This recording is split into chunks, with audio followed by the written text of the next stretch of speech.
সুজি তো অনেক খেয়েছেন, একবার এইরকম দানাদার ঝরঝরে ঝাল সুজি খেয়ে দেখুন। হাতে 5 মিনিট সময় থাকলে খুব অল্প সময়ের মধ্যে আর খুব সহজভাবে এরকম ঝরঝরে দানাদার ঝাল সুজি বানিয়ে খেতে পারেন। অল্প পরিমাণে মিষ্টি দিয়ে ঝাল ঝাল ঝাল সুজি। বন্ধুরা, পুরো রেসিপিটা দেখতে থাকুন, আশা করি ভালো লাগবে। নমস্কার বন্ধুরা, অনুদীপ কিচেনে আপনাদের সবাইকে স্বাগত। আশা করি সবাই ভালো আছেন, সুস্থ আছেন, সাবধানে আছেন। বন্ধুরা, আজকে আমি ঝাল সুজি বানানোর জন্য এখানে সাদা তেল, 1 চামচ ঘি, গোটা চিনে বাদাম, চিলি ফ্লেক্স, লাল চিনি, 1 কাপ সুজি, 5 ফোড়ন, লবণ, হলুদ আর ঝুরি করে কেটে রাখা আলু আর নিয়েছি 2 কাপ দুধ। প্রথমে আমি চিনে বাদামগুলো ভেজে নিচ্ছি। ঝাল সুজিতে চিনে বাদাম ভেজে আমি ছাল ছাড়িয়ে এই ঝাল সুজির মধ্যে দেব। তার জন্য প্রথমে আমি বাদামগুলো ভেজে নিচ্ছি। বাদামগুলো ভাজা হয়ে গেছে, এবার আমি নামিয়ে কড়াই তেল গরম করে নিয়েছি।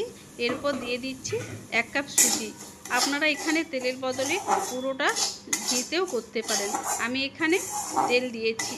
আর এই ঝাল সুজিতে একটু বেশি তেল দিলে সুজিটা ঝরঝরে ভালো হবে, না হলে সুজিটা দলা দলা পাকিয়ে যাবে। এই জন্য পরিমাণ মতো আমি তেল দিয়েছি, সাদা তেল। এবার সুজিটাকে লাল লাল করে ভেজে নেব।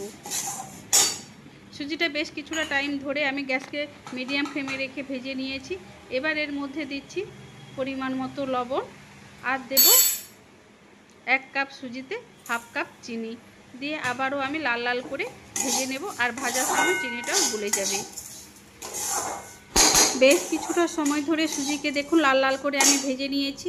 এই সময় আমি 2 কাপ দুধ নিয়েছিলাম, তার মধ্যে 1 কাপ দুধের হাফ এখানে দিয়ে দিচ্ছি। একসঙ্গে বেশি দুধ দিলে হবে না। আমি প্রথমে 1/2 কাপ দুধ দিয়ে ভালো করে এরকমভাবে নেড়ে নেড়ে ঝরঝরে করে নেব।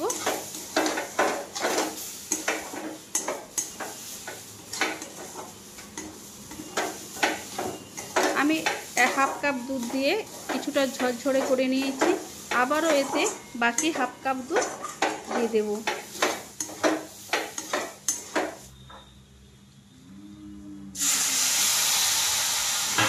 আবারও বাকি 1/2 কাপ দুধ দিয়ে আবারও এরকমভাবে নেড়ে নেড়ে কিছুটা ঝরঝরে করে নেব। আর গ্যাসকে কিন্তু হাই ফ্লেমে বা লো ফ্লেমে রাখলে হবে না, মিডিয়াম ফ্লেমেই রাখতে হবে। এবার আবারও কিছুটা সময় ধরে ঝরঝরে করে নিয়েছি। আর বাকি 1 কাপ দুধ এবার আমি একসঙ্গে পুরোটাই দিয়ে দেব। এতে করে সুজিটা খুব নরম হবে আর খেতেও খুব ভালো লাগবে। একসঙ্গে প্রথমে সব দুধটা দিয়ে দিলে সুজি দোলা পাকিয়ে যাবে। এইরকমভাবে ধাপে ধাপে একটু একটু করে দুধ দিয়ে সুজিটাকে ঝরঝরে করে নিতে হবে। দেখুন, এইরকমভাবে গ্যাসকে মিডিয়াম ফ্লেমে রেখে কিছুটা সময় ধরে এরকম নাড়াচাড়া করলে সুজিটা ঝরঝরে হয়ে যাবে। বেশ কিছুটা সময় ধরে আমি এরকম খুন্তি দিয়ে এক নাগাড়ে নেড়ে নেড়ে সুজিটাকে ঝরঝরে করে নিচ্ছি। দেখুন, আর একটুকু দলা ভাব নেই। এবার আমি সুজিটাকে নামিয়ে নিচ্ছি। আবার ওই কড়ার মধ্যে আমি দিয়ে দিচ্ছি সাদা তেল। সাদা তেল দিয়ে দিচ্ছি। এবার এর মধ্যে দেব 1/2 চামচ 5 ফোড়ন।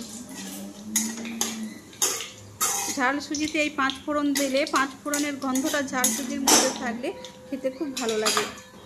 5 ফোড়নটাও হালকা করে ভেজে নিয়েছি। এবার এর মধ্যে দিয়ে দিচ্ছি লাল চিলি ফ্লেক্স দিয়ে আবারও আমি ভালো করে ভেজে নিচ্ছি। এখানে কিন্তু আমি গোটা শুকনো লঙ্কা ছোট ছোট করে কেটে নিয়েছি। এবার এর মধ্যে সরু সরু করে কেটে রাখা আলু এর মধ্যে দিয়ে এবার দিয়ে দেবো 1/2 চামচ হলুদ আর পরিমাণ মতো লবণ দিয়ে আলুগুলোকে সুন্দর করে আমি ভেজে নেব।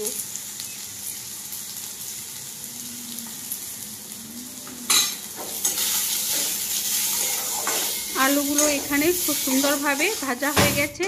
এবার এর মধ্যে আগে থেকে ভেজে রাখা সুজি দিয়ে দিচ্ছি। দিয়ে একসঙ্গে সব কিছু আবারও আমি ভালো করে মিশিয়ে নেব।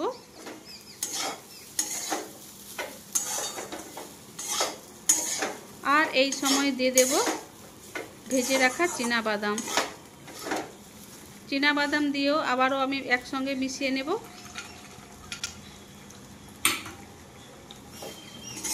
এবার 1/2 চামচ ঘি দিয়ে ভালো করে মিশিয়ে নামিয়ে নিলেই তৈরি হয়ে যাবে ঝরঝরে ঝাল সুজির হালুয়া।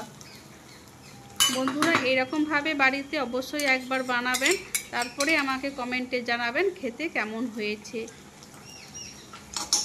বন্ধুরা পুরো রেসিপিটি দেখলেন, যদি ভালো লেগে থাকে তাহলে লাইক, শেয়ার ও সাবস্ক্রাইব করে দেবেন, আর পাশে থাকা বেল আইকনটি প্রেস করে দেবেন যাতে সবার আগে নোটিফিকেশন আপনার কাছে পৌঁছে যায়।